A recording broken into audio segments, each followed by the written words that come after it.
নলবাৰী জিলা শাখাৰ ৪৭ সংখ্যক বাৰ্ষিক অধিৱেশন শ্ৰীমন্ত শংকৰদেৱ সংঘ নলবাৰী জিলা শাখাৰ ৪৭ সংখ্যক বাৰ্ষিক অধিৱেশনৰ সফল সমাপ্তি। নলবাৰী জিলা শাখাৰ ৪৭ সংখ্যক বাৰ্ষিক অধিৱেশন ভাগি নতুন দেশৰ আঞ্চলিক শাখাৰ আতিথ্যত ৩দিনীয়া বৰ্ণাঢ্য কাৰ্যসূচীৰে অনুষ্ঠিত হয়। ৪৭ সংখ্যক বাৰ্ষিক অধিৱেশনত ২০২৫-২৬ বৰ্ষৰ বাবে মূলৰ সদস্যৰ লগত জিলা শাখাৰ সম্পাদক, আই মাতৃ শাখা আৰু সেৱা বাহিনীৰ নতুন সমিতি গঠন হয়। মূলৰ সদস্য হিচাপে নিৰ্বাচিত হয় ডাক্তৰ দুৰ্লভ পাঠক, গোবিন্দ মেধি আৰু কৰ্ণধৰ বৰ্মন। লগতে সম্পাদক হিচাপে নিৰ্বাচিত হয় হৰেণ কুমাৰ ডেকা। উত্তৰ পূব ভাৰতৰ সৰ্ববৃহৎ আধ্যাত্মিক অনুষ্ঠান শ্ৰীমন্ত শংকৰদেৱ সংঘ। শ্ৰীমন্ত শংকৰদেৱ সংঘ নলবাৰী জিলা শাখাৰ ৪৭ সংখ্যক বাৰ্ষিক অধিৱেশনৰ লগত সংগতি ৰাখি এখন ভাগৱত শোভাযাত্ৰা মুকলি সভা অনুষ্ঠিত হয়। সভাত শোভাযাত্ৰা উদ্বোধন কৰে দেৱেন গিৰিয়ে। ইয়াৰ পিছত নৱনিৰ্বাচিত সভাপতি জগদীশ পাঠকৰ পৰিচালনাত এখন মুকলি সভা অনুষ্ঠিত হয়। সভাখন আদৰে নলবাৰী জিলা সদ্যপ্ৰাপ্ত সম্পাদক কৰ্ণধৰ বৰ্মনে। উদ্বোধন কৰি প্ৰাক্তন মূলৰ সদস্য অৰবিন্দ দাসে। নিৰ্দিষ্ট বক্তা হিচাপে উপস্থিত থাকে প্ৰাক্তন প্ৰচাৰক জগত বনিয়া। মুখ্য অতিথি হিচাপে উপস্থিত থাকে মূলৰ সদস্য ডাক্তৰ দুৰ্লভ পাঠকৰ লগতে নলবাৰী জিলা শাখাৰ বিভিন্ন বিষয়ববীয়াসকল। ৪৭ সংখ্যক বাৰ্ষিক অধিৱেশনৰ লগত সংগতি ৰাখি ৫খন স্মৃতিগ্ৰন্থ উন্মোচন কৰা হয়। ক্ৰমে আই মাতৃৰ মাতৃ মঞ্জুৰী, সেৱা বাহিনীৰ যুৱ স্পন্দন, জিলা শাখাৰ দ্বিবাৰ্ষিক আলোচনী শংকৰ সুধা, প্ৰচাৰ শাখা বাণী মধুৰম আৰু ৪৭ সংখ্যক বাৰ্ষিক অধিৱেশনৰ আদৰণি সমিতিৰ সুদৰ্শন উন্মোচন কৰে। জানিব পৰা মতে অনুষ্ঠানত প্ৰায় ২০,০০০ ভক্তৰ সমাগম ঘটে। আৰু মোৰ এৰি নাহিব দাসিত গতিকে ভগৱানক আমি নিজৰ ৰাখিব লাগিব। ভগৱানক আপুনি বিচাৰি যাব নালাগে, ভগৱানটোৱে আপোনাৰ ঘৰ বিচাৰি আহিব। আমাৰ গুৰুজনাই কৈছে যেই নাম সেই হৰি, জানা নিষ্ঠ কৰি নামৰ সংগ নচাৰন্ত হৰি। গতিকে ভগৱানটোৱে নাম এৰি থাকিব নোৱাৰে। আমাৰ ঘৰ দুখন, এখন উদ্ভৱক চিনাকি কৰি থৈ গৈছে, মোহৰ সেৱাৰ যোগ্য মনুষ্য হৰি, ইহাকে বুলিও গৃহ জানা মহাবীৰ। এইখন এখন ঘৰ, এইখন ঘৰত আমি কৃষ্ণক ৰাখিব লাগিব। কেনেকৈ? যিটো নাম হয় হৰি তাৰ হয়, ই কোনো ৰহস্য কৰে। গতিকে আমাৰ ডেকাবোৰে হওক, গাভৰু ছোৱালীয়ে হওক, বোৱাৰীয়ে হওক, জীয়াৰীয়ে হওক, বাল্যই হওক, বৃদ্ধই হওক, ভগৱানৰ নাম ল'বলৈ তেওঁলোকক আমি নীতি শিক্ষা দিব লাগিব, আধ্যাত্মিক শিক্ষা দিব লাগিব। আজি বহুত পিতৃ মাতৃয়ে গুৰুজনাৰ দৰ্শন নাজানি পুথিগত ডিগ্ৰী বহুত ডিগ্ৰীধাৰী কৰিছে। কোনোবাই ডক্টৰেট, কোনোবাই ডাক্তৰ, কোনোবাই ইঞ্জিনিয়াৰ, কোনোবা প্ৰফেচাৰ, কোনোবা অধিবক্তা, কোনোবা বুদ্ধিজীৱী, কোনোবা জ্ঞানী মানি বহুত বহুত উচ্চ পদস্থ বিষয়ত চাকৰি। কি আমাৰ মগজু নাই হোৱা নেকি? ছোৱালী আমেৰিকাত গৈ আছেগৈ, তাত বঢ়িয়াকৈ পঢ়িছে, তাই নাই হোৱা নেকি? হৈছে। গতিকে আপুনি যিটো ভাবে কেতিয়াবা যে আমাৰ ল'ৰা ছোৱালী যদি নাখায় এইবিলাক, তেতিয়াহ'লে সিহঁতৰ কি হ'বগৈ গৈ? একো নহয়, ভাল হ'ব, বেছি ভাল হ'ব। ভাৰতবৰ্ষৰ আটাইতকৈ ডাঙৰ ডাঙৰ যিবিলাক মানুহ আছে নহয়, আৰু যিকেইজন বৈজ্ঞানিকে এইটো পঠিয়াইছে হেৰিয়ালে চন্দ্ৰলোকলে, এজনেও মাছ মাংস নাখায়।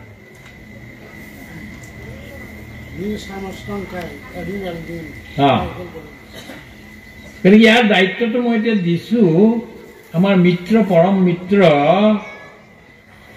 মণিৰাম দাস বাবক।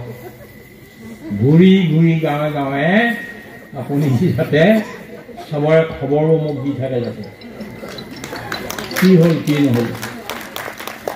কৰিব ভকতসকলে কিমান মানুহ কৰিব শুনা। এই সত্ৰ সমিতি কৈ থৈ গ'লো, তাৰপিছত আৰু ভকত বাঢ়িব, নানাটা সংগঠনে মোৰ নাম ল'ব, আৰু শ্ৰীমন্ত শংকৰ সংঘ বুলি এটা অনুষ্ঠান হ'ব। তেতিয়া বছৰে এই অনুষ্ঠান পাতিব তেওঁলোকে, আৰু অনুষ্ঠানত মোৰ নাম ল'ব, তোমাৰ নাম ল'ব, মৰ্দনা মাধৱ। আৰু সেই অনুষ্ঠান হ'ব এই শ্ৰীমন্ত শংকৰদেৱৰ গুৰুজনৰ নামত পৰা শ্ৰীমন্ত শংকৰ গুৰুজন। এই গুৰুজন হ'ল শ্ৰীমন্ত শংকৰ সংঘ। সং মানে মংগল, ঘ মানে ঘটোৱা, মংগল ঘটোৱা এইটো অনুষ্ঠান। আজি আপোনালোকে জানে কেনেধৰণৰ বস্তুৰে আজি পৰিৱেশ কৰিছে, পেলাইছে শ্ৰীমন্ত শংকৰ সংঘই। আজি কৰিব নোৱাৰে এনেকুৱা সংঘ অনুষ্ঠান। শ্ৰীমন্ত শংকৰ আজি অনুষ্ঠান চাওক কেনেধৰণৰ কি সাহিত্য সভা। আজি পাঠশালা সাহিত্য কৰিছিলে, সেই সাহিত্য সভাত কেনেকৈ আছে দেখিছেনে নাই?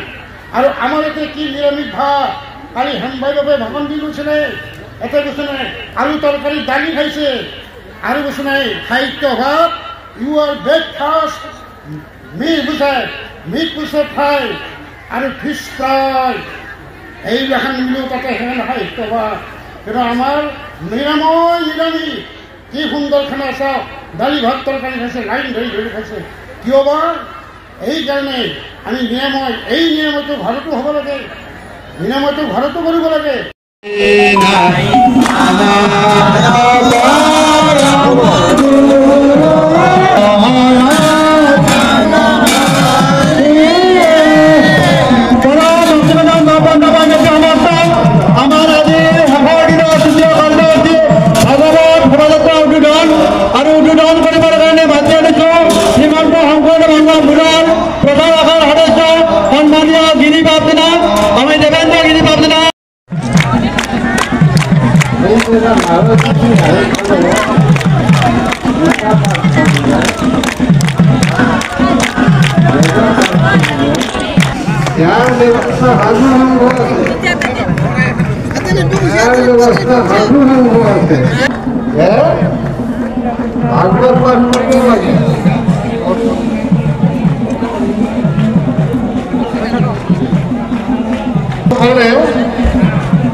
বলে তুমি নাৰাজ ভুলি গেল নাকি? তুমি যে ত্যাগ দেব পূৰ্বদেশ কৰেছিল, ভাগৱত পাঠেহে ৰক্ষা কৰিব দিব। তোমাৰ এইটো শুনি ফলে এতিয়া তুমি কিয় পাৰিছিলে? ক'লে যে 7 দিনা ভাগৱত পাঠ কৰা, এতিয়া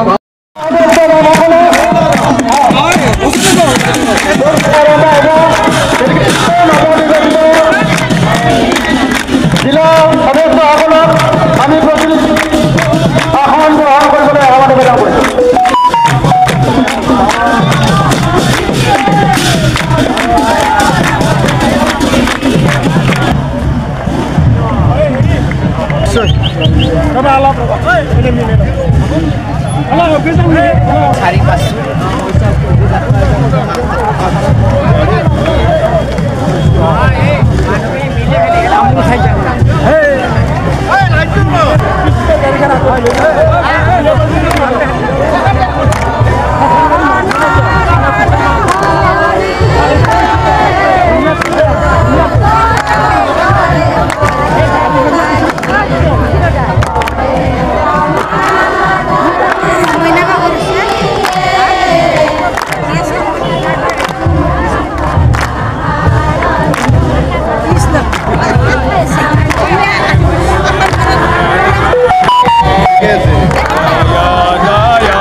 শ্ৰীমন্ত শংকৰদেৱ নলবাৰী জিলা শাখাৰ 47 সংখ্যক জিলা অধিৱেশন ভাগে 3 কাৰ্যসূচীৰে নতুন দেহৰ আঞ্চলিক শাখাত অনুষ্ঠিত কৰা হৈছিল।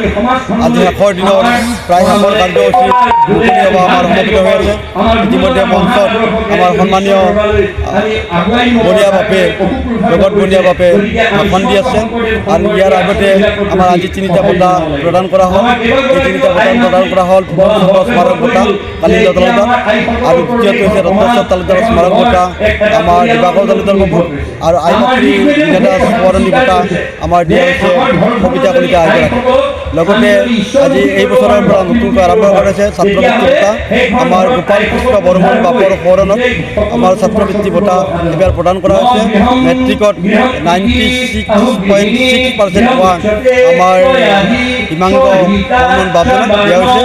আৰু যোৱাকালি আমাৰ প্ৰতিনিধি সভা আছিলে, প্ৰতিনিধিৰ আমাৰ মূলৰ সদস্য তিনিজন ইতিমধ্যে সলনি কৰা হ'ল। আমাৰ নতুন সদস্য আহি গ'ল, ডাক্তৰ দুৰ্লভ প্ৰসাদ বাপ, শ্ৰীযুত গোবিন্দ মেধি বাপ, শ্ৰী কৰ্ণধৰ বৰ্মন বাপ।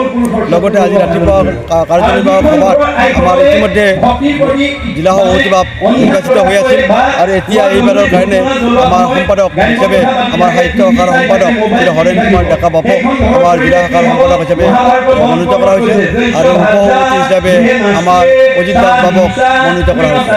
সহকাৰী সম্পাদক হিচাপে শ্ৰী আমাৰ বৈশ্য বাবক, আমাৰ দীপক কুমাৰ বৈশ্য বাবক নিয়োগ কৰা হৈছে। আমি ভাবিছোঁ যে হাজাৰ হাজাৰ ভকতৰ পদধূলিৰে এই নতুন দেহৰৰ আমাৰ এই অঞ্চলটো অত্যন্ত ফলপ্ৰসূ হৈছে। বাপসকলে স্বতঃস্ফূৰ্তভাৱে ওলাই আছে আৰু অধিৱেশন কৰা সন্মিলন কৰিছে। নতুন দেহৰ আঞ্চলিকৰ বাপ আদৰণীয় সমিতিৰ বাপসমস্তই যথেষ্ট কষ্ট কৰি অধিৱেশনখন সফল কৰিছে। আমি আদৰণীয় সমিতিৰ বাপসকলক, নতুন দেশৰ আঞ্চলিক ভাষাৰ বাপসকলক আৰু জিলাখনৰ সমস্ত বাবাই চৰণত সেৱা জনাইছোঁ। তেখেতসকলে আহি আমাৰ অনুষ্ঠানভাগি সাফল্যমণ্ডিত কৰাব। কৃষ্ণ জয় গুৰুশংকৰ। নলবাৰী জিলা শাখাৰ 47 সংখ্যক বাৰ্ষিক অধিৱেশন আৰু নতুন দেশৰ আঞ্চলিক শাখাৰ 40 সংখ্যক বাৰ্ষিক অধিৱেশনৰ আজি সফল সামৰণি আমি মাৰিছোঁ বুলি ধাৰণা কৰিছোঁ। ভকত বান্ধৱ বহুত হৈছে, আমি কিন্তু যি হিচাপে আমি ভকত বান্ধৱক সেৱা শুশ্ৰূষা কৰিব লাগিছিল আমি নোৱাৰিলোঁ।